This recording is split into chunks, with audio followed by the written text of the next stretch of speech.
Hey guys, welcome to the channel. It's Erad, and a couple of days ago I made a video about some quality of life improvements I'd like to see for this year, and it seems like Race Guide has made a response video to that, so I was told. So let's check it out and let's see what his preferences are for this year. Let's go. Hello, this is Daniel Raymond, the voice behind Ray's Guide. Recently, the Eradicator did a video on his 5 quality of life changes that he wanted in Star Thank you, Citizen, Ray. and I realized that his list was entirely different than mine. Which is good, because that shows the diversity of opinions and minds in the Star Citizen community, and I'm glad that we don't have all the same opinions, that we have different perspectives, because in the end, what matters is that CIG takes the perspective of the whole community. That's the whole point of open development, is I'm going to think something, someone else going to think something, but in the end, we're both going to be right, and we're both going to be contributing to having a better experience for the game. So that's awesome. I love this already. So, in no way intending to disparage his list, here is my list of the quality of life features that I think are really needed for 4.0.x or 4.x. Now, this is, of course, presuming stability improvements have an even higher priority for Star Citizen 4.0. But since core systems and gameplay systems tend to be very different groups, I am presuming that these should be able to be worked on in parallel. Also, I am excluding nerfs, buffs, and other balance changes because these are constant efforts. And Yeah, not right, they always discrete change. features. He's right. And these are given in no order other than some of the earlier ones impact the later ones. First, a secure trade interface. This has been a standard feature of pretty much every MMO since Ultima Online. And So he's talking about player-to-player transaction, right? When you you securely transfer one object to another. I suppose that this is what he means, frankly, right? apart from decorations, the design of them hasn't changed much since it is one of those designs that really don't need improving on. I would implement it as a simple expansion of the inventory system. You interact with another player, and one of the choices on the wheel is trade. This opens up the usual inventory screen, except instead of the character in the middle, there are 2 windows labeled mine and theirs, just like UO, and a place to add money. I suppose that this would work if 2 players are in front of a like 2 play like let's say there are two inventory terminals at the landing zone, for example. They're side by side. There's one player on one side, another player on the side. They choose to trade, and that's how it would work. I imagine that this would be the best logical way to make it work in Star You Citizen. drag the items that you wish to exchange in and out of the center section, and then adjust the credits you want to send. Then when both sides click accept, there is a 5-second backout period to reconsider in case the other one made last-minute changes. And then the exchange is made. Honestly, this is such a basic function of an MMO that it should have been in 3.0, and the fact that it is not still in the plans for 4.0 is, frankly, embarrassing. Yeah, and it's true. I mean, we can trade items right now, but we have to do it physically, and it's as Ray says, it's not secure. Any goon can come right there and take the object that the other guy dropped, and then it's stolen, and there's nothing that anyone can do about it, and it's very annoying. Second, the return of missions that can be done with just the base starter Oh ship. yeah. There used to be a lot of things you can do just with your starter ship. Deliver parcels, handle time-sensitive packages, deliver small packages of drugs, deploy probes, investigate wrecks, retrieve black boxes. Most of these are not in 4.0. Honestly, this is so bad that this is the first time since I started playing Star Citizen that I would recommend that a new player not get into Star Citizen. And I disagree. I have been able to make 100,000 Alpha UEC in the Pyro system, videos on the main channel, and the next 250,000 Alpha UEC coming in on the main channel very soon. All of that with a Pisces. I had nothing else, just a white noob suit, no helmet, and a Pisces. I made it to 100,000 Alpha UEC and then 250,000 Alpha UEC in the Pyro system. It's possible. Is it hard? Yes. Did I have a lot of fun? Oh, hell yeah. Do you need to know what you're doing for that? Yeah, it's very hardcore, but it's cool. But it's a lot of try and error, but it's possible. Because unless you are just here for the FPS, then there is just too little to do with only Yeah, that is, okay. He made a good point. Yeah, I was there for the FPS. a Mustang or an Aurora, and you will give up out of boredom before you will be able to earn enough in-game to buy a better ship. Third, the ability to auto-load and auto-unload anything to and from your ship.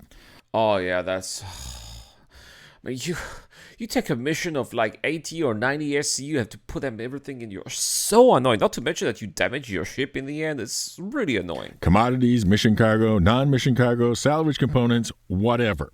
Now, how would I do this? Well, first, the destination selection would be removed from all trade consoles.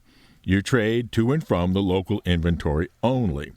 Then, at the ASOP terminal, for any ship that is in local storage and the cargo capacity is not 0, then the cargo capacity entry is an active button that you can click on. Doing so brings you to the equivalent of the inventory screen again, with what is in the ship on one side and what is in the station inventory the other. Yeah, that then you makes just sense. drag things from one side to the other to load or unload the ship. The quantity of SCU being exchanged sets the time and the cost. Which brings me to the fourth. And it's hard to know whether to describe this as a bug or a quality of life feature, but something has to be done about the freight elevators at outposts. Oh, why? Because frankly, I have never been able to get them to work right, either on commodity training or cargo missions. I don't know about this. I mean, they worked for me. I was able to do a trade. I think it was like at Bueno Ravine. I was able to buy cobalt there, or it was like one of those minerals. I forgot which one, but I was able to trade. It works. But some of them are a little bit, like, it's true that some are broken. I noticed a couple of them are broken on Pyro 5 and Pyro 4, so maybe Ray went there. But apart from that, it's pretty all right. I'm not sure if they are broken, in which case they need to be fixed, or I am using them wrong, in which case how to use them right should be more clear. That's right. But I think that perhaps the simplest solution would be to make them more like the hangars at stations, which seem to be working much better. In other words, there's a freight elevator per pad, and there is an ATC system where you get assigned to a pad, and then that freight elevator is yours. Now, I know that it is perhaps unrealistic to have an outpost have the full roofed hangar and ship elevator, but I think that it might be able to have a walled but roofless compounder on it like Mos Eisley Spaceport that would make a compromise between being completely safe and completely exposed. Fifth, Yeah, but then that would make a lot of those. Some of them have, actually. Some of the outposts have these the spaceport that kind of look like Mos Eisley. of sorting and or filtering missions. Oh, yeah. This is currently a huge problem in hauling missions because once you are past the rookie level, then you can easily have over 100 missions in the list without any sort of sorting, all jump. And it's really annoying, right? If I want to take just the direct missions, right? For example, I need to find them. I want to take the missions that are just here and go to this location. I need to look for each of them. It's so annoying. Together. But it can also apply to other mission types as well. For hauling, I would like it to filter just by master missions, or just medium missions, or just direct missions, or just interplanetary missions, or just missions paying over 100,000. Or if filtering isn't feasible, just sorting and then subsorting so I can see them all together in the same place on the list. If you're ever wanting to know what the definition of a quality of life feature is, this is it. Yes. Sixth, a tradable method of saving locations. I would imagine that this would be 2 handheld devices. The first device, let's call it the recorder, would be able to record all the necessary location data and allow you to notate it. Then you can clone that information to a different type of device. Let's call that one the loader. The loader only allows a single use of uploading to the user's mobiGlas. This sort of thing has already been discussed by CIG in terms of I don't know what he's talking doing about. crafting blueprints.